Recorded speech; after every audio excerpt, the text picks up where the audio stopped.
कि क्या है, किसी डायरेक्टर के असिस्टेंट ने पूछा था क्या है, मैंने कहा एक्टर हैं। बोले दिखने से तो लगते नहीं हो एक्टर हो। तो क्या होता था कि इंडस्ट्री में हमेशा ये चलन था कि एक्टर हीरो जो होता है वो 6 फुट का होता है और गोरा होता है और लंबा चौड़ा बल्ले छल्ले होते हैं। मतलब हम तो बस ऐसे ही चले गए थे, ऐसा ऐसा ऐसा समझता था वो।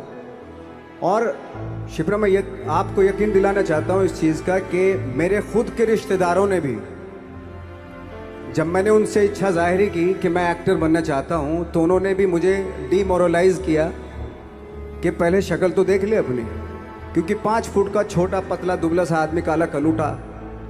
मुझे खुद को पता नहीं था कि इंडस्ट्री में मेरा क्या हाल होगा, बट एक जिद थी, एक जिद थी। और हजारों लाखों, मतलब सालों साल से इंडस्ट्री में सिर्फ यही चलन था कि एक्टर तो, हीरो तो जो है ऐसा होता है। लेकिन सब ऑड सिचुएशंस के बावजूद भी गए। लेकिन एक चीज़ मेरे दिमाग में थी कि जो सब कर रहे हैं वो नहीं करना है, तो अलग क्या करूं, अलग क्या होना चाहिए। उसके लिए ट्रेनिंग की ज़रूरत थी, जो मैंने नेशनल स्कूल ऑफ ड्रामा में आके ट्रेनिंग ली।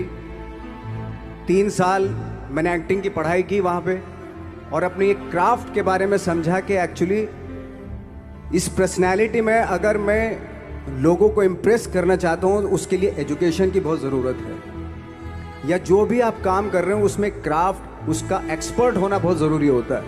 ऐसे ही हवा में नहीं कि जैसे पहले होता था, अरे यार तो बहुत खूबसूरत दिखता, फिल्मों में जाके काम करना शुरू कर दे, ऐसा नहीं। किसी चीज़ को बारीकी से जानना, उसके लिए ट्रेनिंग की, एक्सपर्ट्स की, एक्सपीरियंस की ज़रूरत होती है। तो मैंने ट्रेनिंग ली नेशनल स्कूल ऑफ ड्रामा से, और 2000 में मैं पहुंच गया मुंबई। मुंबई पहुंचने के बाद जब हम किसी ऑफिस में जाते थे, आई थिंक उससे पहले चलन नहीं था बिल्कुल भी। हम लोग गए, जैसे मैंने बताया कि ऑफिस में खड़े हो के, भाई हम एक्टर हैं, काम दोगे क्या? तो बोले पहले हुलिया तो देख अपना तू। तो ये हर बार सुनने के लिए मिलता था, और वो बात भी सही थी, क्योंकि उससे पहले कभी कोई आपने देखा नहीं होगा कोई इतना बड़ा, कोई इतनी सी पर्सनैलिटी का 5 फुट 6 इंच का आदमी, पतला दुबला सा मरियल सा, कि कभी ये इस तरह के लोग एक्टर भी बन सकते हैं, हीरो भी बन सकते हैं, स्टार भी बन सकते हैं। ऐसा चलन था ही नहीं। मैं कॉन्फिडेंट था बिकॉज ऑफ माई ट्रेनिंग। मैंने ट्रेनिंग ली थी और अपनी क्राफ्ट के बारे में बहुत अच्छे से जानता था मैं, और उस चीज़ का सिर्फ कॉन्फिडेंस था मुझे कि आज नहीं तो कल, कल नहीं तो परसों, या 10 साल या 20 साल या 30 साल, 30 साल के बाद नंबर ज़रूर आएगा मेरा। मैंने कभी भी अपने को टारगेट नहीं किया, टारगेट नहीं दिया मैंने कि अगर 2 साल ट्राई करके देखता हूँ, उसमें अगर हो गया तो ठीक है, वरना कोई दूसरा फील्ड अपना लूँगा। ऐसा कभी नहीं। जिस चीज़ का पैशन होता है, जज्बा होता है, अगर आप दिल से चाह लो ना, तो पूरी दुनिया झुक जाती है उसके ऊपर। उसको पूरा करने के लिए पूरी कायनात एक हो जाती है कि इस आदमी की जिद के लिए, इस आदमी की जिद के आगे झुकना पड़ेगा, और पूरी दुनिया झुकती है आपकी जिद के आगे। लेकिन आपको जिद्दी होना पड़ता है, आपको बहुत सारे सेक्रीफाइस भी करने पड़ते हैं, क्योंकि ये आपने चाहा है। परीक्षा देनी पड़ती है आपको, जितना बड़ा इम्तहान होगा उतनी बड़ी परीक्षा भी देनी पड़ेगी। आसान काम नहीं है। छोटे छोटे टारगेट बनाएंगे तो छोटों में निपटारा हो जाएगा। हमेशा अपने आप को टारगेट बढ़ा दो। तो उसके लिए हमेशा अपने आप को अनकंफर्ट जोन में डालो, कि जो इम्पॉसिबल है उसको पॉसिबल करने की शिद्दत, पैशन आपके अंदर होना चाहिए, वो हो जाता है। आज जो दुनिया में इतने सारे एक्सपेरिमेंट हुए हैं, ये सिर्फ इसी बिना पे हुए हैं, पागलपन के जरिए ही हुए हैं ये सारे एक्सपेरिमेंट। एक मैंने कहीं सुना था कि जब आप एक्सपेरिमेंट करते हैं तो फेलियर भी होते हैं, कई बार फेलियर होते हैं। कोई एक एक्सपेरिमेंट करने के लिए, कोई एक चीज़ करने के लिए बहुत बार हमने भी झेला है, बहुत बार फेलियर हुए हम लोग। लेकिन एटलीस्ट हमें इतने सारे फेलियर होने से इतने तरीके पता चले कि इन तरीकों से सक्सेस नहीं मिल सकती। फॉर एग्जाम्पल एडिसन ने जब बल्ब का आविष्कार किया तो 100 बार एक्सपेरिमेंट किए अपनी ज़िंदगी में। 100 बार एक्सपेरिमेंट करने के बाद जब उसको पता चला कि अरे फॉर्मूला तो ये था बल्ब बनाने का, तो एटलीस्ट उसको ये, उसके साथ साथ उसको ये भी पता चला कि 100 जो तरीके हैं, 100 तरीकों से बल्ब नहीं बनता, ये भी पता चला उन फेलियर्स में उसको।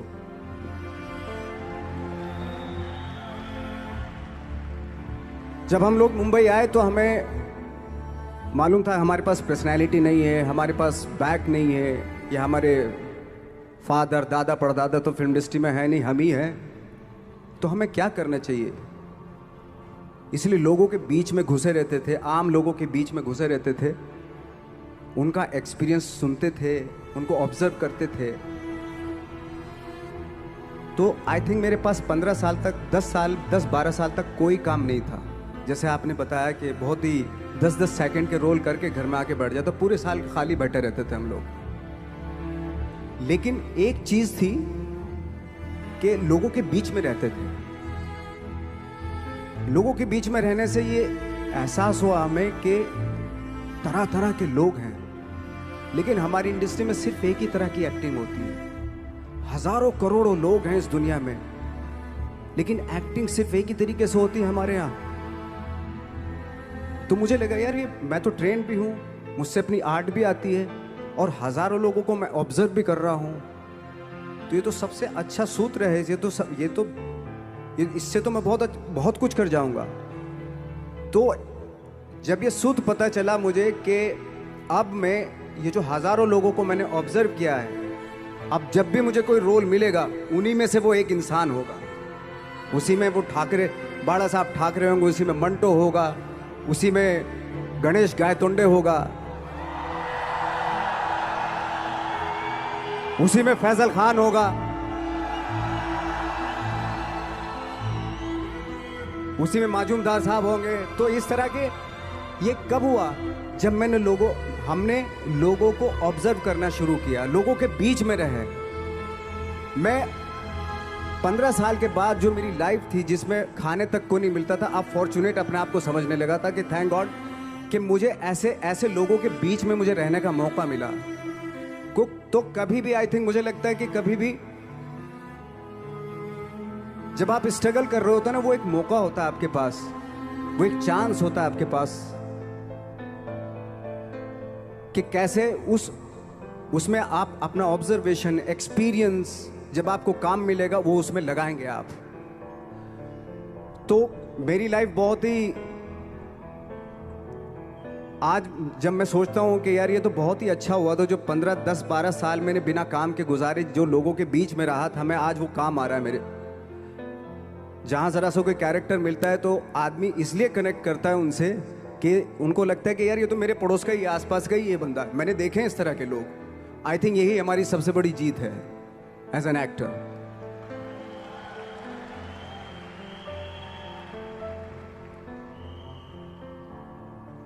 ऑफ कोर्स स्ट्रगल में बहुत सारी चीज़ें सेक्रीफाइस करनी पड़ती हैं, क्योंकि खुजली आपको हुई है, आप ही को मिटानी पड़ेगी। यू नो,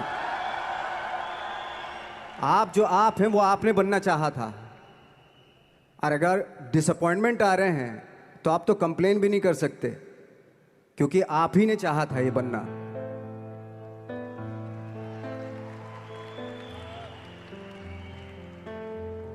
तो बस यही था कि 10-12 साल तक मैंने सोचा था, 10-12 साल जब स्ट्रगल हो गए तो मेरे बहुत ज़्यादा वो भी हुआ कि यार छोड़ के चले जाते हैं, कुछ काम मिल नहीं रहा है, क्या हो रहा है कुछ पता नहीं, आई डोंट नो मिल पाएगा या नहीं मिल पाएगा। फिर ये होता था कि नहीं, मेरी मदर जो है ना एक लेटर लिखती थी मुझे हमेशा। तब मोबाइल नहीं आए थे, पेजर आए थे, तो पेजर यहाँ पे लगा के चलते थे हम लोग।